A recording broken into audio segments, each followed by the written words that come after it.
my side. A few more 3-0s, all I see. Better pray to God before you challenge me. Cause I'm spelling God C-E-D-S. Outplayed, outfought, G2 finesse. Taking all challengers, come and bring your best. G2's EU, EU's not impressed. Damn, that man is talented. Wonder who he is. Narcissism.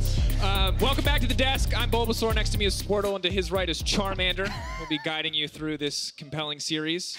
If you missed game one, it is exactly what you would expect would happen when a 10-year-old goes up against a Pokemon master. But we're going to hope the Misfits' plans and adaptations have helped them grow up for a more competitive game two. Their backs are against the wall. They have the luxury of double elimination, but they still need to show us more in this second game. Will Misfits evolve, or will G2 hold the B button? I like it. We're going to find out. In terms of the draft adaptations, I think that we were talking about it backstage. It's one of those games where afterwards, if you're Misfits, you just kind of go, we lost level 1. We got to make sure that we don't lose at level 1, and then we'll be fine. If I'm Misfits, I just say pick blue side, ward level 1, just go game 2 and see what happens. There's not much to take away from there. They just got absolutely murdered, right? So I think the level 1 set them really far behind, and Jankos and Caps are very good. I mean, you can see why everyone picks them, you know, in their super teams and they're all pro, you know, kind of what team they want to make together. They want Caps and Jankos always on their team if they want to slot in. Yeah, the pretty much universal conclusion we heard from that particular episode of Pop Quiz was that teams across the board considered Caps Jankos as the strongest mid-jungle duo in the league. Last game clearly showcased that. Jankos helping Caps build those early leads, Caps bringing it home alongside Jankos with some incredible playmaking. But a lot can change game to game. Remember, historically, this has always been a 3-0 between these two teams across multiple years of best-of-5s. We'll see if today Misfits can upset the apple cart. We've said it once, and I'll say it again. The odds are stacked against Misfits. But we'll see what they can do as we head into picks and bans. Also, if you're in the audience, there's free water at the merch booth. Someone told me to say that to you, and I guess this is the best time to do it. Free water at the merch booth! Woo!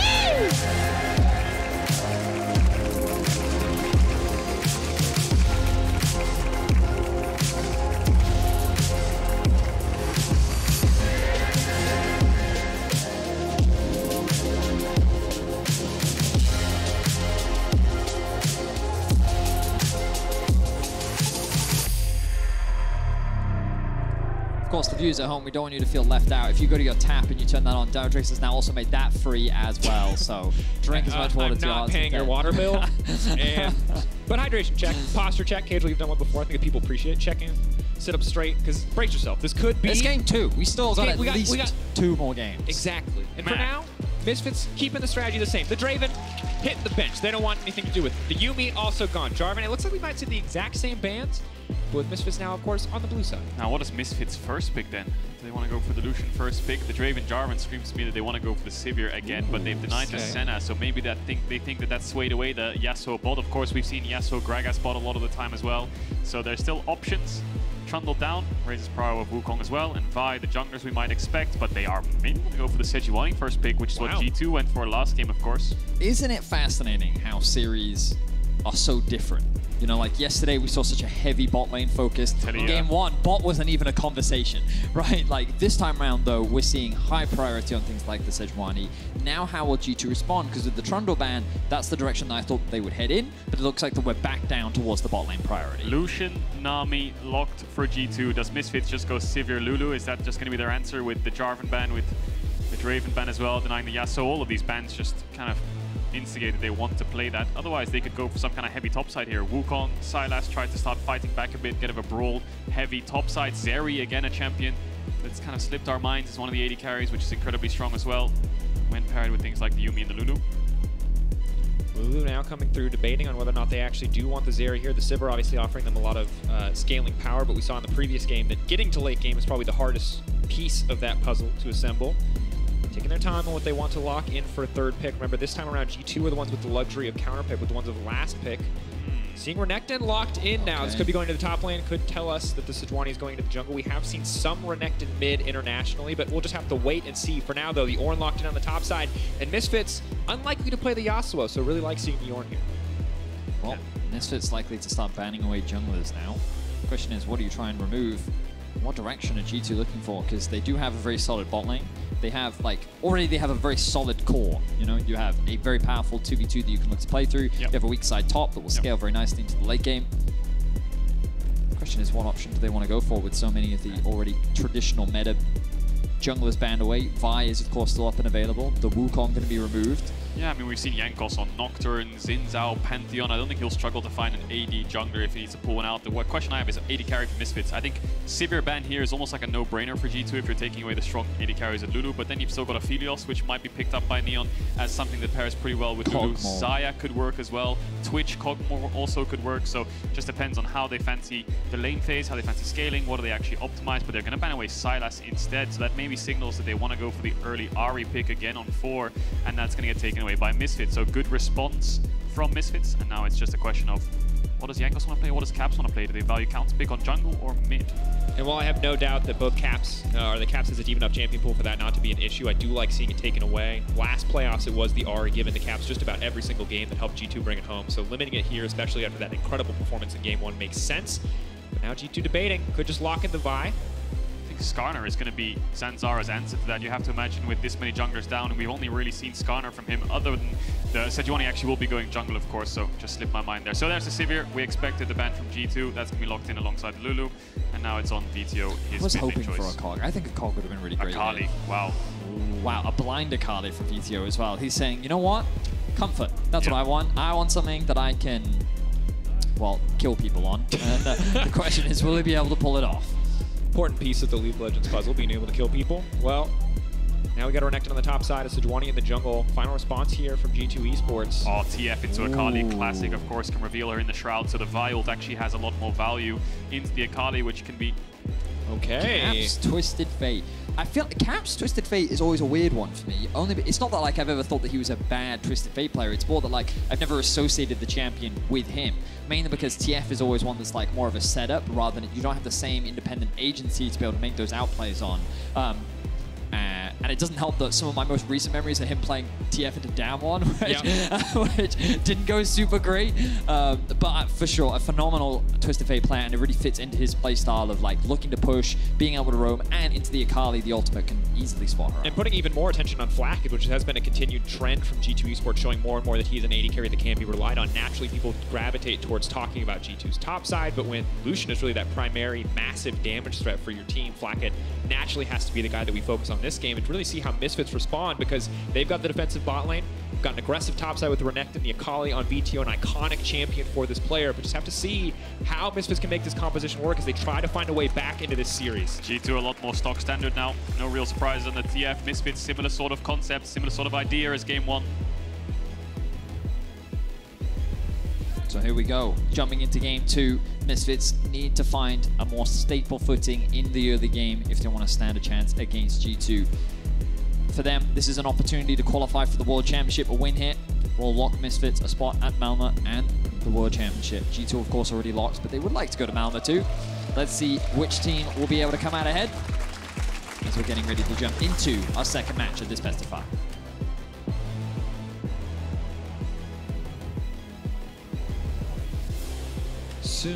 Soon we will jump into this next match. We were trying to time it. Producers tell us when to toss, but we were just trying to set it up. It is a big game. Certainly G2 feel like the favorites after that game. We'll have to find out, can they keep the momentum going? Will Misfits Gaming be able to fire back? Notorious for the late game team fighting, certainly have the tools to do so this time around. And remember that just about everybody wants to see Misfits fail here. Mad Lions make it to Worlds if Misfits lose here. Fnatic and Excel will play Misfits instead of G2 if Misfits lose here. Odds stacked against Misfits in about every possible way, but maybe they can bring it back. It's time for Game 2.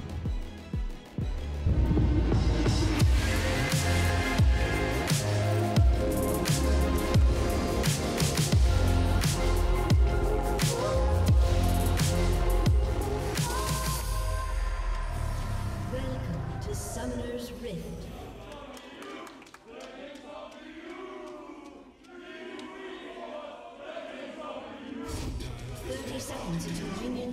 G2 Esports celebration going strong.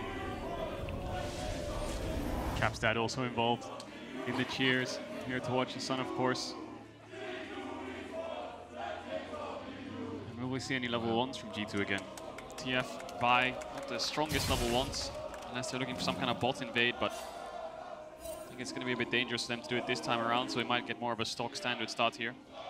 All right, this is going to feel weird because the G2 champs are still going, but while Misfits, we'll have to see if they can celebrate after this game. They can celebrate one thing from making it to this game. 300 LEC wow. Okay, production, we're not on the same page. Masterclass in timing on my side. 300 games for Misfits. Congrats, Misfits. Obviously, G2 fans in the house, very vocal. Make sure we give Misfits their time in the spotlight, too. It's been a pleasure to have this organization in the league, and making it to 300 in the last dance here is big.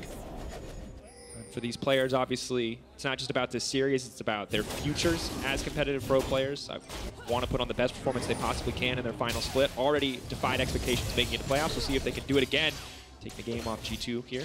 And it's Misfits who are the ones to pull the trigger level 1 instead. This time, complete flip from game 1. They've gone into the top side jungle. Jankos won't get caught out. They'll take away the red and the Raptors on Zanzarah, Sejuani. A lot of trading in bot as well, though. Misfits getting the better hand of G2's bot lane in these early level 1s, forcing them quite far back to control the wave. And of course, G2 did ward for that, so Jankos has the information that Zanzarah is on his topside camps. Hitting him with the sad B is a sign of confidence, and I like to see it as we get into game 2, but yeah, obviously the Lucian Nami lane. Level 3, terrifying. Level 1, Sivir still a threat force to be reckoned with, and Lulu, very, very oppressive. So good to see Misfits take a little bit of control here. Top side of the map, relatively quiet. Curious to see what Zanzarah is going to do on this Sejuani. It's been a long time since I have seen Sejuani in the jungle, even if it has been seeing a little bit of international play, and wonder what kind of impact it can have for Misfits in the early game. Well, so far already a good start for Misfits. I think this is one of the big weaknesses of Vi. Her 1 to 3 is just bad. She can do very little, and there's not many junglers that she can really contest. And it seems that many teams are looking to try and take advantage of that. And so far, Misfits have done a great job. Not resulted in any significant goal lead, of course. It's just a bit of a denial to make Jankos' life a little bit harder. He will, of course, be level 3, and information now spotted. It means that they know exactly where he is. Jankos actually dodged the Raptors ward. He finished his bot camps, ran around the Krugs. Irrelevant should spot him out soon. He's going to ward the Tribush, so they won't spot him exactly. But Zanzarah, again, has been on ward this whole game. Saw him going to level 1, saw him on his Raptors right now. Jankos knows that Irrelevant doesn't have his jungler around, but he will get spotted out here. Jankos looking for that top side grab. Zanzarah looking to the contest. Red buff in his favor. Jankos might struggle, but Caps has the early mid push. That's the most important thing when it comes to contesting around these grabs. The problem for Jankos right now is that, hey, my top laner doesn't have Persian, even though my mid does. Renekton, Sejuani, yeah, I don't want to fight that this early on into the game, so I'm just going to path towards the bot side of the map. Yep. I should be able to secure Crab, and then Caps can come and assist me. So, good awareness from Jankos. For Zanzarah, off to a very good start. We'll secure red, enemy Raptors, his bot side, and now he will do a top side play. Yeah, whenever we see a Twisted Fate in the game especially, we kind of expect that team to dictate the pace of the game, the gold card moving around with those early ultimates. And just going to have to see what G2 can do, because last game it was Jankos and Caps together being the sole focus. It resulted in a outstanding scoreline, 1,136 damage per minute. Ludicrous, ludicrous numbers. On the Twisted Fate, it's going to be a different story in terms of damage output, as the gank will not come through on the bottom side. Just a bit of pressure here. We have to see what Caps can do on this Twisted Fate, because the numbers won't be the same, even if the impact can be similar. As now on the top side, BrokenBlade caught out 1, 2, 3, and 4 stacks. Instant stun going to come through, mitigated by the Unstoppable. Misfits have waited half a second there. They might have been able to finish him. Jungle showing top though. G2 push in mid and run down here to allow Jankos to get these Krugs that haven't been taken. Misfits' bot lane being zoned away from these waves. A plate's already over to G2's bot lane, and we saw the level 1 go in Misfits' favor. It felt like they were the ones controlling the lane, but really good play by G2 to just send all their members down here, knowing Zanzarah will be on his top camps, and find a window that wasn't really there. It's just a great example of how you can use a prior to assist other lanes should they need to, and the reality is Flakked and Targamas falling short in the 2 versus 2, and then Caps and Jankos able to bail them out. Now they should be able to get a good base. They should be able to reset back out on the map. Now Caps forced to use his TP to get back into the mid lane. Vetheo getting off a good base as well means that Vetheo can now start putting on the pressure. So the question is, how detrimental is this to Caps in the individual 1v1, given that Vetheo is now getting closer and closer to level 6? That's exactly it. They're going to have to go mid soon, whether it's Targamas and Jankos together or one of them separately, to actually help Caps get a good base, because that Caps roam has put him a little bit behind in terms of tempo in mid. Targamas trying to freeze this wave in Mersa's face, who has Ignite. He has to be careful with the heal response, could come through, but the wave will crash. It's important to note that because Caps TP'd from the bottom lane, he wasn't able to refresh the stacks on his Corrupting Potion. He will now back and return to mid lane here, so may lose 1 or 2 creeps, but the good news when you're going up against an Akali, pre-6, not a lot of kill pressure, and not a lot of wave threat either. So Caps at least capitalizing on what is a brief moment of weakness, although now that Vetheo has ticked over to level 6, he has to be very careful about how he plays this lane. I mean, the other good news for Caps is Akali really sucks at pushing early waves.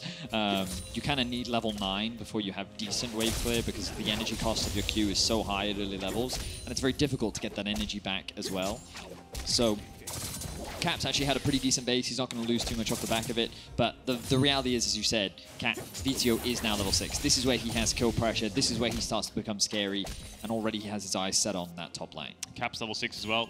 With the Destiny, can pull the trigger top side, can pull the trigger bot side. Their kill pressure top is a little lackluster with the tank, of course. They might need Jankos up there to kill this Renekton, but he's just going to hover around, get some vision for his top laner, see if he can drop a pink ward, which he will do on his entrance red of his own team. Could look bot as well, but there might be some mind game between Caps and Neon where he pops his spell shield on a W, but Caps can hold the stun and Q, so really is animation dependent on how Neon uses that spell shield and whether Caps can land the stun. No cleanse, of course, and now Vetheo will get spotted on that pink. Vetheo taking brief advantage there in the mid lane in terms of push to clear out this vision, threaten top side. More vision there, though, just to make sure the BrokenBlade is safe. As meanwhile, on the bottom side, Jankos already responding, looking to lock down the Dragon. Overall, a much quieter game than in game 1. Be a red buff respawn trade for the Dragon. Of course, it will put the Sejuani slightly further ahead and help her with the 1v1s and gank pressure, but Drake over to G2 in these early stages. Zanzarah will look at the Raptors as well. A lot of trading across both these side lanes. Relevant trying to extend the trade to get more value out there as BrokenBlade gets the full rotation, and Jankos uncontested on the Cloud. Have to see what else they can do with this red buff, with this pressure on the top side. For now, nothing. So in the long run, the Cloud will favor G2 for now, though the red buff obviously feels pretty good for Zanzarah. I will say, credit does need to be given to G2 in terms of their priority on the Dragons. Yesterday, we saw a lot of late Dragons. Often the first one would get taken after the Herald. It's good damage on the Targamas there. Mersa really is absolutely bullying Targamas in this lane in terms of individual damage output. And for Flakked, it's hard because he commits spells onto Mersa. Obviously, Neon can't just trade right back onto him. It can be a little bit difficult. But the advantage that they've gained as well makes it easier for Jankos to secure that Drake. And even though he loses the red buff, it's also a thing that from Misfits' perspective, they don't want to overcommit to a fight this early on. Fighting a Lucian Nami this early into the game can be a very dangerous and scary thing to do. Jankos, likely knowing that Zanzarah has started off the Herald, hovering around bot, looking for an opportunity. It looks like he's not going to find it. Herald over to Misfits this early on. Small gold lead as well as they zoned BrokenBlade away from that top tower and got a couple plates for Irrelevant. So top side, G2 do not want to contest. And of course, if you're in a split map scenario like this, where your jungler's top, your mid lane is always hovering top, all Misfits bot lane need to do bit of vengeance is play safe. As Mersa almost gets taken down there, has to burn the flash. Nice try there by Flakked. That's like when your big brother comes to school and just messes up your bully. Targamas has to feel so good after that one. Obviously, huge advantage too. Neon only level 5 here. Don't think they can dive as Flakked is out of mana, but will force the wave in, and Lulu going to miss out on a decent amount of XP. Well played there by the G2 bot lane. The early levels looked a little bit shaky, but they've been able to bounce back very well. Irrelevant, though, on the top side of the map. 3 blades. Rookie that's grown a lot so far this split. Doing very well in this matchup, and off the back of a nice little gank early on from Zanzarah, you can see he's been able to blow this to a 1k gold lead in the isolated matchup. Very well played from him. And it's a pretty tough matchup for Ornn. We see Renekton as a response to Ornn and Sejuani in the early stages to get that early push. Win out on the extended trades with Conqueror, build Blade, and then win out on the side lane too. But of course, the Ornn will be more useful in team fights and can kind of renew that gold deficit with the Ornn upgrades to his team with the stats. I mean, we also see a lot of Ornn players even going toe-to-toe with Renekton, you know, almost like neutralizing the lane. Often being that aggressor is difficult because it's not just on you as the individual top laner, but you need your team to enable that play as well. And Zanzarah did a good job in the early game of setting up that vision, playing towards top, stealing away that early red buff to deny any potential early ganks as well. They've kind of set up Irrelevant to success, and now he's running away with the matchup. And that was kind of a big question mark because, again, when we talk about G2, we talk about a really strong top side. Irrelevant has been a very impressive rookie, but the question mark that I had around this matchup was how will he go toe-to-toe with BrokenBlade? And for now, yes, he's supposed to win this matchup, but he is playing it very well. He is building a more impressive gold lead than I might have initially expected. The question always becomes, against a champion like Ornn, however, is what do you do with it? How can you transition it into be more than just this laning advantage? Because we know what Ornn ults do, and mostly they win team fights. Good snipe now. Targamas is going to be in trouble trying to make his way out to safety. Tidal Wave has now been used. Bubble blocked by Neon. Wants one more on to finish off. Cooling down, coming down. Vi on the way in. Jankos, are they going to go go for anything else. The flash out from Neon is clean, getting away. Caps on the way down, but Vetheo is here too. FLICKR going to be in trouble. Vetheo waiting, debating on where he can go. Ease backwards, does not connect on the Shuriken flip, means the fight stops in its track, but a clean gank for Zanzarah. Vetheo, the hero of Misfits there, actually reading the play, seeing that they're going for this aggressive play, makes it so he just instantly starts running bot as Zanzarah engages. If Caps ults in, he can match the numbers. If Vetheo was on mid-wave there, maybe G2 could have looked for the 3 versus 3. And Flakked will catch the wave. Nice snipe out by Zanzarah. An incredible flash from Neon, who knew that Jankos would go for that flash Q. Just what a clean ultimate from Zanzarah as well. Like, he just glided over the wall, immediately hit onto the target. And just keep your eyes on Zanzarah here. I wasn't even sure he'd be able to make this gank work. I thought that he was just covering for a potential gank, but no, he's the aggressor. Targamas is not able to react to it in time. He does the best that he can with the heal and the ultimate, but Neon is able to get the last auto off. Yeah, let's keep our eyes on Neon here, because I think he gets the kill from a bounce as Zanzarah will flash forwards here. Now watch Neon's flash. He sees Jankos, Q charged up. Good reaction to know the Q flash was coming in. Such a good flash. Caps can't ult on top of Misfits there, because then he's in range of the Akali, who will collapse on him, so good roam from Vetheo to respond. Misfits off to a sizable early game lead now. With this Herald in their pocket as well, I expect Zanzarah to drop this around mid or bot soon, with the Dragon spawning in 40 seconds. And again, I think the most terrifying part of this is if you're G2 right now is that bot lane is ahead and mid lane is looking pretty good as well. Yes, Caps has an individual gold lead, but a lot of that is the Twisted Fate passive. The fact that he hasn't been able to impact the map quite as much yet is a big deal. And when you look at Misfits, giving money, giving anything to Vetheo or Neon always feels like Misfits' recipe for success. It certainly does.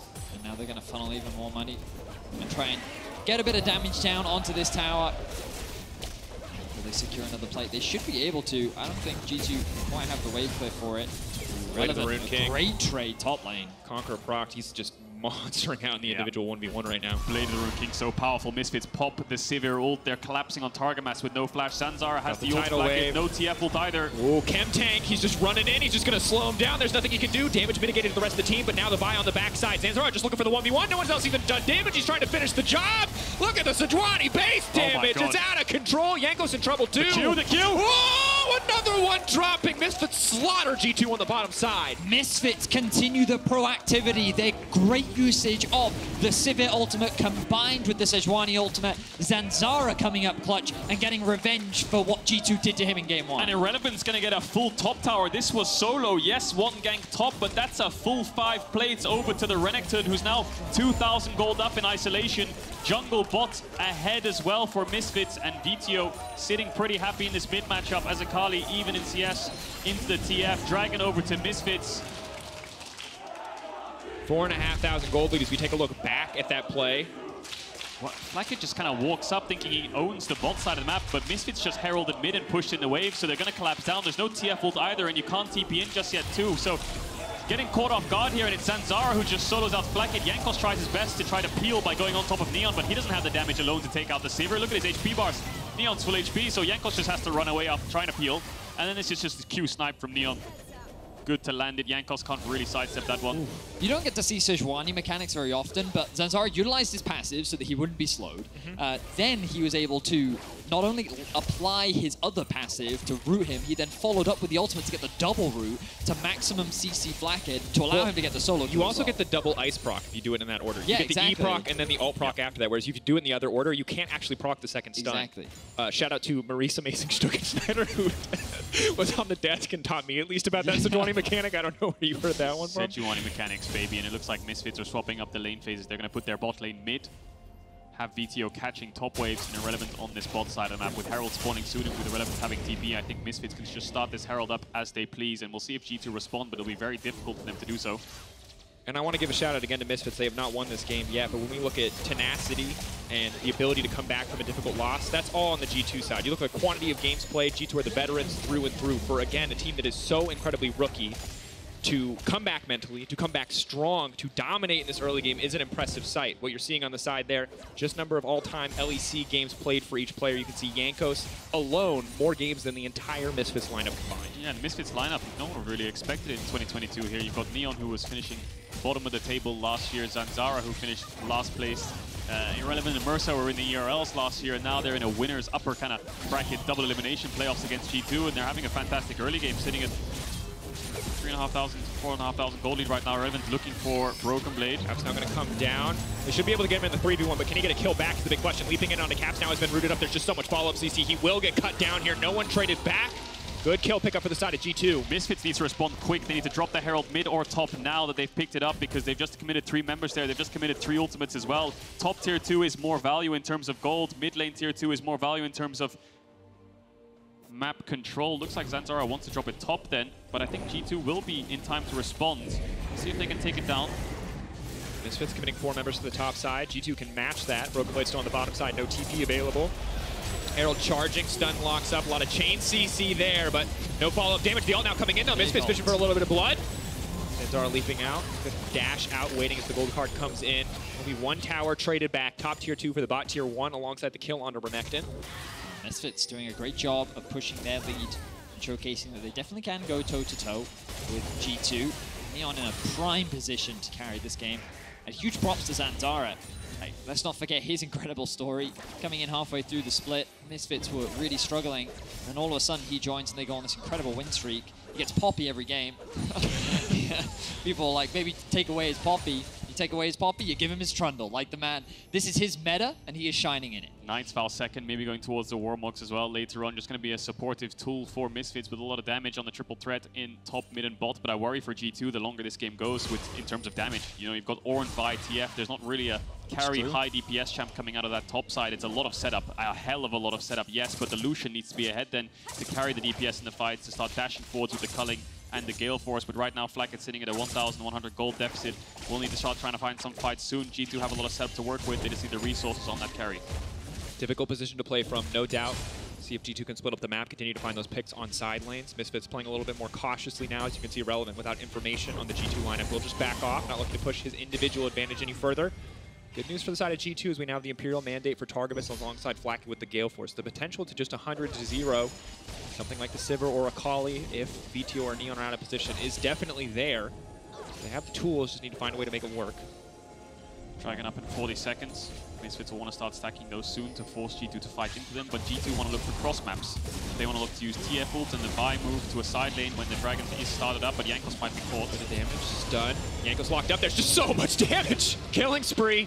And again, Zanzarah just walks in slowly but surely, uses the ulti secondary, just keeps the enemy target just chain CC'd. Dragon will be gone, bot tier 1 will be gone, everything's falling apart now. G2 don't own any sides of the jungle. BrokenBlade will be forced away, so 2 objectives will be picked up for that pick.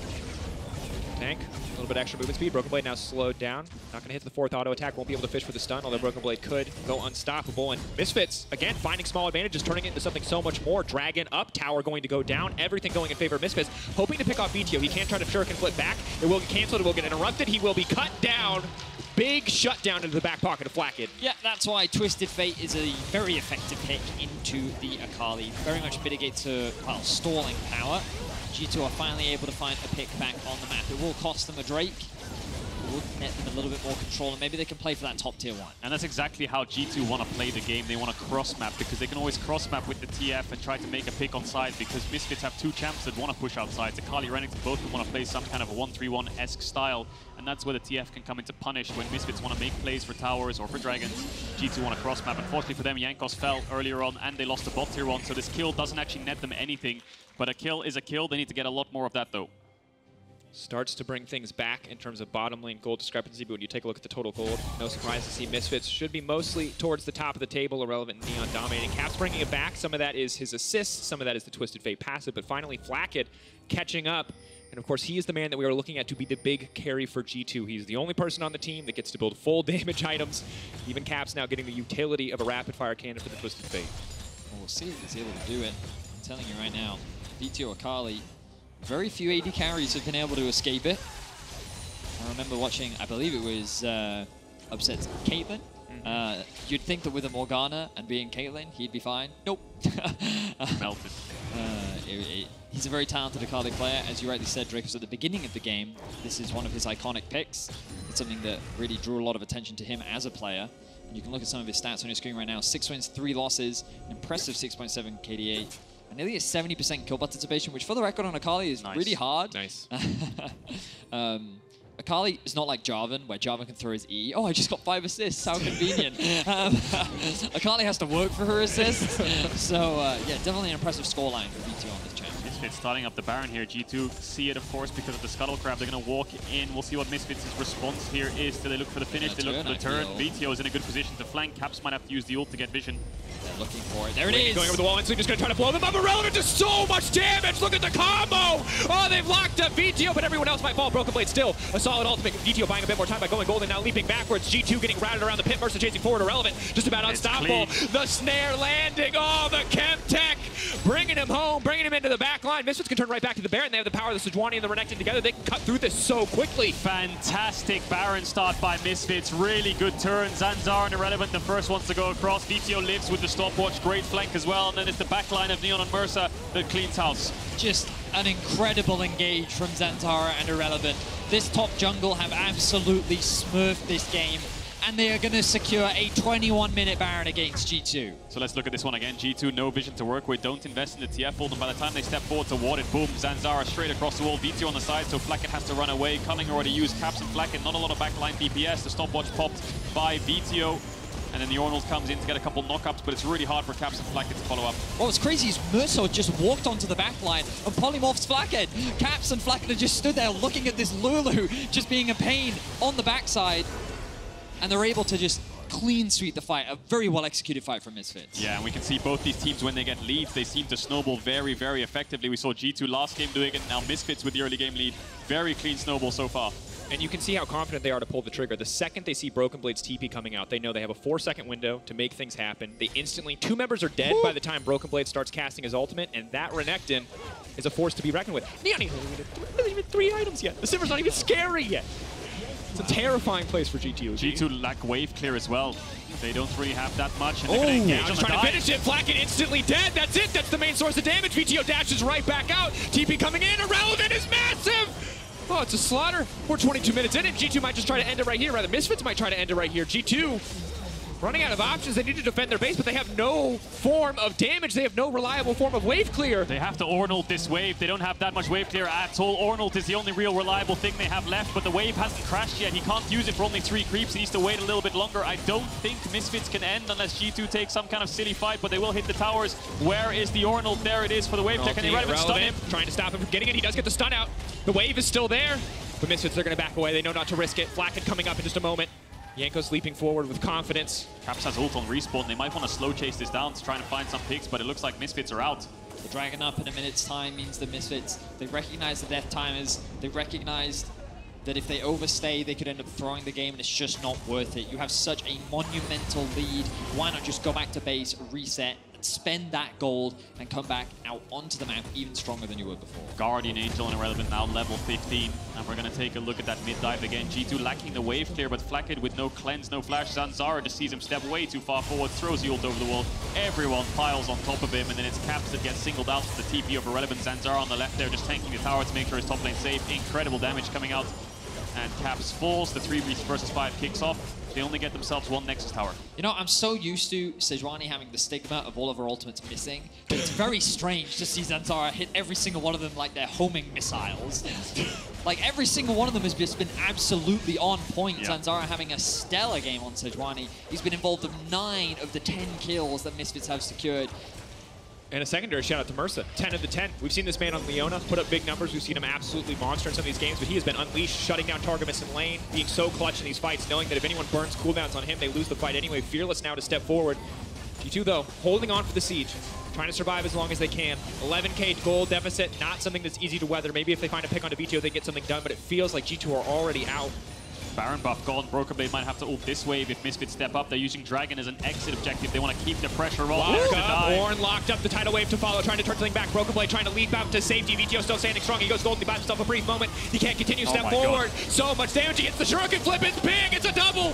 Looking for a bit more for the Sivir. Following up. The Akali gets 1. Vetheo grabs 2, rather triple for the Sivir. Vetheo grabs 1, and Misfits going to end the game. And in 25 minutes, the surprise of Misfits, where everyone come back and clap G2 after such a disastrous game 1, making this a tied-up series. BrokenBlade said we'd get a banger or a 3-0, and I'm ready for a banger. A back and forth, early game dominance. taking both teams to quick victories. It's a best of 3 now, and we've seen level 1s from both sides. Zanzarah gets the level 1. He gets the red buff Raptors, gets a small jungle lead, and then just makes sure both sides are snowballing very well. TF not working out so well for G2. Misfits is a team and an organization that continues to be doubted. They're a team that continues to be underestimated, yet they continue to demonstrate that they ended in where they did at the end of the regular season for a reason. This momentum was not fake hype. It is this team being able to play at that level, and if you give them an arm, they'll take absolutely everything. Absolutely will. And I mean, this is so terrifying for teams who are looking on. Teams like Mad, who lost in a Game 5 yesterday, who are locked worlds if Misfits lose. If Misfits wins, they're not. Things get so much harder for that team. Things get so much harder for so many teams if G2 get knocked out of that loser's bracket. But soon, we're going to be back with Shox, Broxa, and Goldberg for more on Misfits win right after this short break.